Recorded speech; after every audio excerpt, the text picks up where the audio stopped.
Did you know that the Biden federal government could be spying on your bank accounts right now? Over 14,000 federal employees were caught illegally searching the financial data of conservatives. And it's worse than you think. From targeting MAGA supporters to tracking Bible purchases, the details are chilling. We're going to go over everything that this corrupt dystopian Biden regime has done over the last 4 years, and a lot of the corruption and turning law enforcement tools against Trump and his supporters was done during the Obama administration as well. The things we're going to get into really happened, and they were reported by Jim Jordan's Judiciary Committee. Let's get into it. Hey guys, it's Rich. Welcome back to the channel. Please subscribe, hit the notification bell, and smack that like button because it does help us with the algorithm to get our message out to more people. Also, we do live streams every Friday night at 6 o'clock Eastern, where we read some interesting news stories of the week. We tweak them with a bit of humor, a dash of sarcasm, and a whole lot of conservative common sense. Join us this Friday. All right, so here's the big one, guys. Over 14,000 federal employees, not one, not a dozen, 14,000 people, all illegally snooping through financial data. That means they didn't have the right or the authority to do it, for those of you who call yourselves progressives. That's over 3 million searches of sensitive, private information targeting Americans for their political beliefs. MAGA, Trump supporters, Bible owners. If it smelled conservative, it was fair game to these Jacobins. Let this sink in. 3 million times. That's like every one of those employees, all 14,000, doing over 200 searches. These people weren't just curious. They were running an all-you-can-eat buffet on your personal data. Well, here's where it gets pretty terrifying. Bank of America took it upon themselves to help the government without any legal orders whatsoever by handing over financial details of anyone who used their credit cards around Washington, D.C. on January 6th. We had all heard the story, but now there's proof they really did it. Didn't matter if you were just grabbing coffee or actually attending a rally. If you were there, you were flagged. They never heard of the Fourth Amendment, apparently. The FBI then built an internal portal where employees could casually search through your financial data, tracking your purchases. Bought a Bible? You must be a domestic terrorist. Went to Cabela's? Definitely on the watch list. Yeah. Buying hunting gear is now suspicious, according to the communists who participated in this hunt. And here's the thing, guys. They weren't looking for criminals, which is what their job is. They were fishing for conservatives. That's right. If you were against vaccine mandates, open borders, or firearms regulations that violated the Second Amendment, congratulations, guys. You made the government's list of potential domestic terrorists. It's unheard of. Meanwhile, actual rioters who burn down cities, you hear crickets at the DOJ and FBI. No searches, nothing to see here. But hey, if you bought a religious book, the feds thought, now that's extremism. Makes total sense, doesn't it?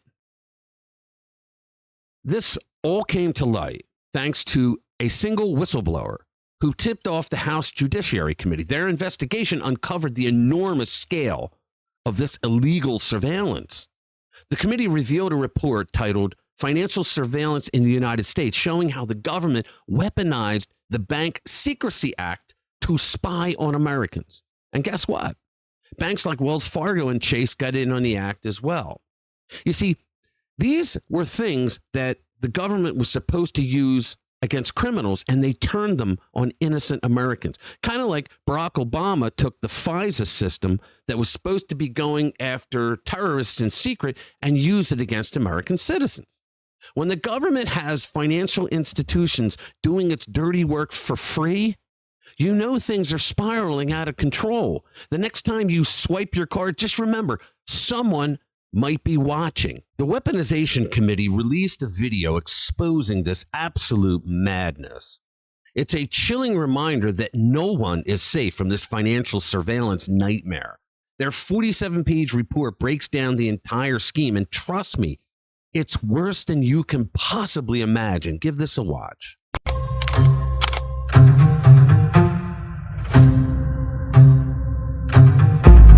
Think again.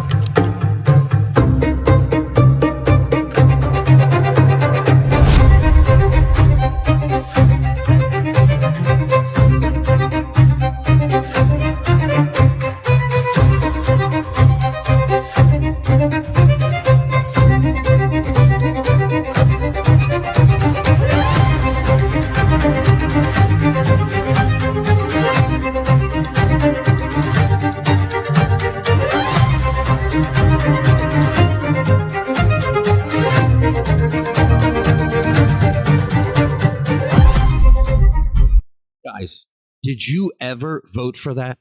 Here's what the report says at the very outset. The FBI has manipulated the suspicious activity report filing process to treat financial institutions as de facto arms of law enforcement, whether they like it or not, issuing requests without legal process, meaning they're not following the law, that amount to demands for information related to certain persons or activities it considers suspicious. With narrow exception, federal law does not permit law enforcement to inquire into financial institutions' customer information without some form of legal process. Yeah, like a warrant. Now, here's how these rats set it up and get away with it. It goes on. The FBI circumvents this process by tipping off financial institutions' suspicious individuals and encouraging these institutions to file a suspicious activity report, which does not require any legal process, and thereby provide federal law enforcement with access to the confidential and highly sensitive information, your information.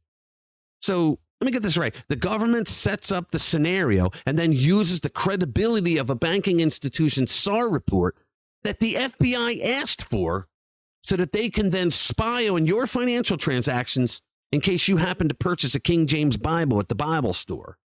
Now, this reminds me of when during Operation Crossfire Hurricane, crooked FBI agents would leak stories out to the media against Trump. The media would then report those stories against Trump and his surrogates and associates of the campaign. And then the same FBI agents who leaked the stories to the press would then use those stories as backup support to obtain FISA warrants illegally. They've been doing this since at least the Obama administration, and it's only gotten worse in scope since then. Now, back to the Judiciary Committee's statement. In doing so, the FBI gets around the requirements of the Bank Secrecy Act, which, per the Treasury Department, specifies that it is a bank's responsibility to file a SAR whenever it identifies a suspicious transaction relevant to a possible violation of law or regulation. While at least one financial institution requested legal process from the FBI for information it was seeking, all too often the FBI appeared to receive no pushback. In some, by providing financial institutions with lists of people that it views as generally suspicious on the front end, the FBI has turned this framework on its head and contravened the Fourth Amendment's requirements of particularity and probable cause. So what now? Should we trust the government to investigate itself? How's that going so far? The answer is not likely. Heads need to roll and people need to be held accountable. Until then, keep your cards and Bible purchases to yourself. Use cash.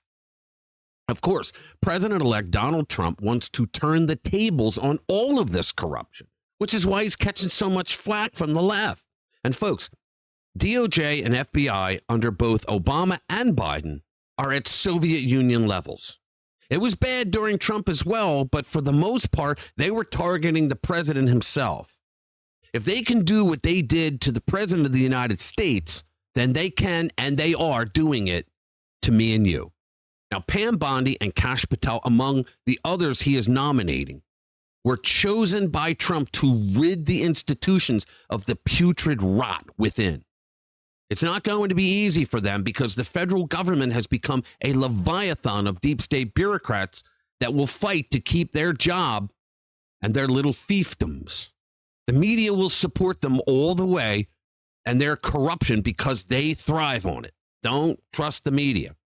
So the administration needs our help in the same way that we got Donald Trump elected because we all participated, we all spoke out, and we all talked to our neighbors and friends and relatives about what was right and what was wrong. We can help the incoming administration in the same way. Don't let the leftists distort what the administration is going to do.